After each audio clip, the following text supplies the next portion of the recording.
在正中午的大太阳下控头油是难得的体验。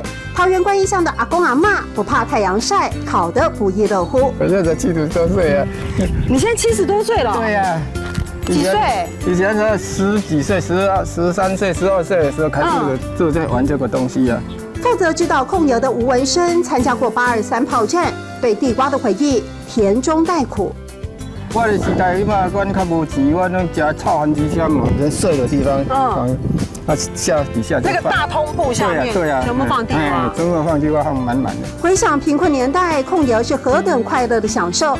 参加社区活动的老人家重温儿时，等着验收好滋味。为什么这里这么多个啊？1、2、3、4、5、6，你说这个100分？因为这个他是他讲的，你跟师傅做的，这个师傅把它做的，烧的最漂亮啊！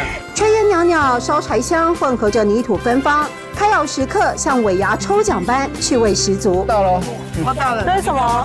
锡箔纸，铝箔纸包的，有包，对，小心哦。人手一个香甜番薯，吃得津津有味。